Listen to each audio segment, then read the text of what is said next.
Hey, this is Sean Connery. I like to sing the reggae rap. Ba-da-ba-da. Welcome, folks, to the Huz Cast. Sorry, that may have been a little unnecessary, and I really apologize if it was longer than I thought and you're wearing headphones. But I'm excited. I'm pumped. Let me tell you why I'm pumped. Because the Dolphins are gonna have the first draft pick next year. It's a foregone conclusion. There's no way Miami gets out of the season without the first overall draft pick. There's no team that's going to be worse than them. And they're such garbage that's who my podcast is going to be about today. Normally I try to talk about games or stuff. Maybe I'll mention one thing about a game. I tried Gears of War 5, first Gears game I've played since the original. And I've got to say, it's really awesome. I've been playing some online in Horde mode. Pretty good. Check it out. That's about it for my game talk today, though, because we're talking about trash. And nothing has been trashier than the Dolphins. And it really, really, really pains me. So I should say that I had a feeling my beloved Dolphins were going to be bad this year. Because one of the reasons I read Adam Gase was fired was we wouldn't do a rebuild. They wanted to focus on trying to draft Tua, trying to come out of Alabama, or another quarterback, and Adam Gase said, no, I don't want to rebuild. I want to win now. We can win now. And so they fired him. Hired the new guy, Flores. He was okay with doing the rebuild. So I had a feeling it was going to be a long year. However, Miami didn't do like a complete fire sale during the offseason. They brought in Ryan Fitzpatrick to get rid of Ryan Tannehill, which was definitely a downgrade. Then they traded for Josh Rosen during the draft, so it looked like, all right, maybe they're going to see if Josh Rosen's the quarterback of the future. We had our wideouts still, for the most part. Kenny Stills, we got rid of Landry last year, but we still had Kenny Stills. Our offensive line had some good pieces with Laramie Tunzel. And during the preseason, we didn't look putrid. I mean, of course, we didn't have the best running game. We didn't have an all-star wide receiver like other teams did. You know, we didn't have an A-plus quarterback, but we had pieces there. And it looked like, all right, maybe this won't be terrible. And some of the Dolphins fans I knew said, I think we're going to be okay this year. Well, then after the preseason, Miami traded our two best offensive players away in Kenny Stills and Larry Tunzel. So the offense was dead. It was over at that point. And then they traded away Minkah Fitzpatrick, who I guess he wanted to be traded, so that's all right. We don't need people like that on the team. If they want gone, let them go. Yeah, now we're sitting there as just a rotting husk of an NFL team. We do have a lot of young players that hopefully they can show that they want to be part of the rebuild process, and then starting next year with our 86,000 draft picks, we can finally get good again. But it has been rough these first couple of weeks, and this weekend's going to be just as rough, if not rougher. Miami keeps saying that they're not tanking, they're trying to compete. No. Don't lie to me. I may be blonde and beautiful, but I wasn't born yesterday. And I'm not blonde. But I am beautiful. Don't lie to me. I can see what's happening. You're trading everybody away that has any talent, doesn't want to be there. And you're just letting us get crushed. And on top of it, alright, I get it. You want to lose. Fitzpatrick's going to be the best loser you can get. Why even trade for Rosen then? Do you think he's going to be awful, so maybe if Fitzpatrick started to win, you're going to pull him out and put Rosen in? What the hell are you doing? Why trade for him? And now he's just sitting on the bench. Maybe give him some playing time, let him see if he can actually do anything. I don't know. If he can actually play, then guess what? You don't got to waste that first overall pick on a quarterback. You can pick whatever you want with all three of them. Go nuts. Nope. We're going to let him ride the pine behind Fitzpatrick, as Fitzpatrick just gets killed physically, emotionally, mentally, just gets eviscerated by every team we play. It's going to happen. I'm calling it. End of the season, Fitzpatrick's going to talk about possibly retiring because he's just going to be so just destroyed. Rosen might even retire. Just be like, fuck it. You know what? I don't need this team. I don't need this league. I'm just going to go be rich, live my life. Can't say I blame him. You get beat, outscored by 100 points. It's going to be a rough year, especially in the first 2 weeks. But I'll keep watching every weekend. Keep cheering him on. My wife just got a new job, so she's going to be off every Sunday with me. So we have plans that we're going to at least go check out the first half of the Dolphins game when we can on Sundays. So, I mean, it'll be a dumpster fire every week that we'll be watching, but it'll be our dumpster fire. I just hope that you guys have an actual plan, and you're not flying by the seat of your pants here, because if you don't have a plan, we're done for like a decade, at least. We're going to be Browns level done. And that's scary. We haven't been the best team. We've literally been mediocre for a long time. Ever since Dan the Man retired. Dan, if you're listening, we still love you. Ever since he retired, Miami's just been mediocre. So, I mean, something had to change, and if you can't build a winner, you might as well build a loser and hope to build a winner. But if you ain't got a plan, you're going to end up like the Browns, just 20 years, 30 years of just trash. That's what the Dolphins look like. They're going to have the beginning of a trash pile.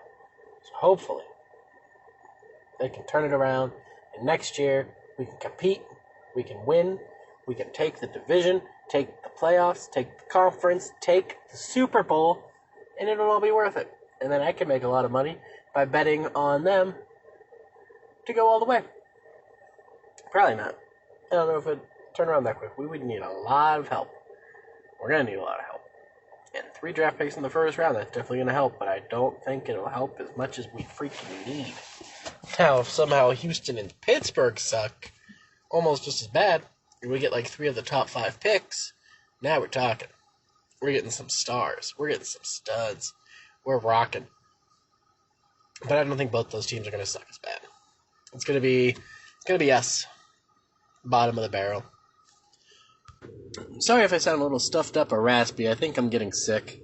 Starting to get sick. I mean, that's what happens. I'm catching whatever virus and bug the Dolphins got. It's just destroying me. Barely breathe. Sniffling and coughing all the time. It's not fun. Dolphins are just... And I love my Dolphins. I do. Loved them my entire life, but they're breaking my heart. Like, really, really breaking it right now. Especially since I'm the only Dolphins friend all my friends... Redo. I'm the only Dolphins fan all my friends know. So I get all the memes on Facebook. I get all the jokes. I get tagged in everything. I've seen it all. And it's just soul-crushing. It just takes me and just beats me over the head with a flat football. Just. It hurts. Miami, your tanking is affecting my personal life. I don't like it. Get it out. Please go back to winning soon. Please. I almost cry every weekend because of you.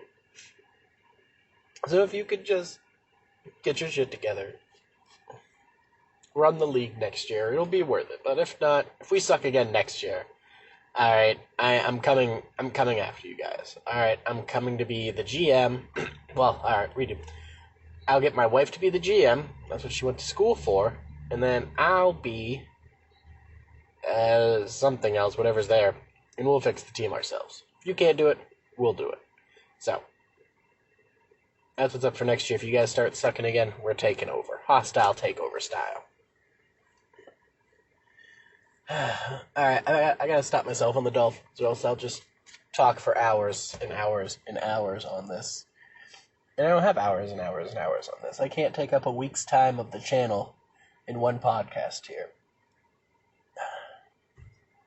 So, like Alex said in his last podcast, Wumbo channel. We'll keep doing videos every Sunday. Thank you to everybody that watched You Should Know This, that watched my hockey tryout. I appreciate you all. Make sure to like it. Make sure to subscribe. Make sure to subscribe to 4 Gamers. You can subscribe to both. You know that, right? You don't have to pick one. We're in cahoots. You don't have to pick one over the other, just to let you know. Like I said in the hockey tryout video, Megan and I are taking any Halloween costume ideas and we're going to put them into a poll. So if you guys haven't given any ideas yet and you still want to, go ahead and comment with whatever costume idea you have. We'll review it and it'll possibly get thrown into our poll. And then maybe you'll get to see us dress up as whatever idea you have. Maybe you want to see us be Mario and Peach. Maybe you want to see us be Peach and Daisy. Maybe you want to see us be... The Incredibles. I don't know. You come up with the idea, we'll put it in the poll, and then if you win, you get to see us be whoever you want to be. That's pretty exciting, I think. And also, there's some cool other things coming with the Wumbo series, the Wumbo channel, and the 4 Gamers channel. So keep tuned into both. I don't have much else for you. Like I said, I'm getting sick. My throat hurts. My nose is sniffly. Dolphins suck. They've just demoralized me. Just burying me is all they're doing. I gotta stop. I gotta stop, or else I'll just keep going all damn day. All day. If anyone is in the area and a fan of wrestling, you should check out the Revenge Pro Wrestling show. PB Smooth is challenging Wardlow for his the hell's the name of the promotion? Revenge. God damn it. See, this sickness has my head all messed up, and the Dolphins have me so amped up that I'm forgetting simple things. But they're fighting for the Revenge Championship, and PB's undefeated. He beat Wardlow in Revenge's first pay-per-view last year, so it's exciting. I think PB's gonna win. I do. PB is he's a pretty fine wrestler, and Wardlow's a little baby. He's a little bitch. If you're listening, Wardlow, Alex scripted that and told me to write that. So if you get mad and want to beat someone's ass over that line, I'll point him out to you, don't worry. Sorry, Alex, I don't mean to sell you out, but, life or death, Wardlow's coming for one of us, might as well be you. Not saying I'm more important than you, but I don't want to die, especially by Wardlow. He's kind of jacked. He'd probably just snap me in half like a twig, break me down the middle like a Kit Kat bar or something. He's pretty big. I keep talking up now, saying he's so big, people are going to be like, well, how's PB Smooth going to win? PB Smooth's better. He's faster. He's more agile. He can do the jumping off the top rope, the jumping between the ropes. He can do the catching, the slams. He can do it all. So he's going to win. Cleanly, 1, 2, 3, and I've been saying it and saying it and saying it for months. The easiest way to beat Wardlow is give him a noogie. Literally have said it almost every month. Nobody listens to me. So if anyone from Revenge is listening to this podcast and you want PB Smooth to win, tell him to give Wardlow the goddamn noogie. That can even be the name of the move, the GDN, the goddamn noogie. Actually pretty cool. You get whoever wants it can have it, but I'm telling you, give him the noogie. When I was wrestling, my mom said if I ever wanted to catch the kid off guard to get a quick win, to kiss him on the cheek or the forehead. I always thought that one was kind of a little weird.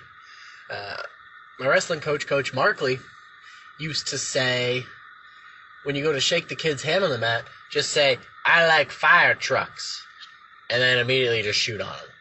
Again, I don't know what the distraction tactic in that one is. If it's supposed to be, oh, he's said he likes fire truck, and as they're registering it, I'm around their legs and taking them to the mat. My other coach, Coach Wentz, he said to get him into a tie-up, bring him real close and whisper in their ear, which is weird because we have headgear on. So, I mean, I'd have to kind of whisper it loud, which kind of defeats the purpose. But pretty much get in there real tight and say, I like to nibble on earlobes. And then take my shot. Which, again, like, I don't fully understand. Like, is it just he's processing it? But again, like, with the headgear, I'd be shouting it.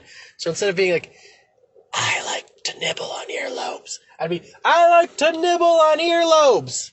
And then everybody on the mat would just be like, what the fuck is he doing? And I'd probably get, like, a caution or something for shouting. And then probably another caution for shouting something weird. Yeah, BB Smooth, if you want to borrow any of those moves, you know, my coaches, those are what they gave me. So, I mean, they're all yours. Feel free to use them. My grade school coach, Gardner, he told me to tickle kids. Take them down to the mat and start tickling them. That was always kind of weird. Like, I'm trying to pin them. I don't want them moving. Whatever. If you want to tickle Wardlow, go ahead. In fact, if you end up tickling Wardlow somehow, I'll buy, like, 4 of your t-shirts. I don't even care. Like, if it comes... the fight turns into a noogie and tickle fight, I am all over it. In fact, let's go ahead, let's get that Revenge Tickle Fight. Name of the next pay-per-view. Every match is a submission match, but you can only do submission moves that involve tickling. That sounds insane, and I love it. Let's get it done. I'm going to stop here before I start saying other weird ideas. But... check out Revenge, check out the rest of our videos, check out Wumbo's videos, check out the webcomic, check out everything. Just even go outside and check out a tree or something. Alright, thanks for coming by, guys. See ya!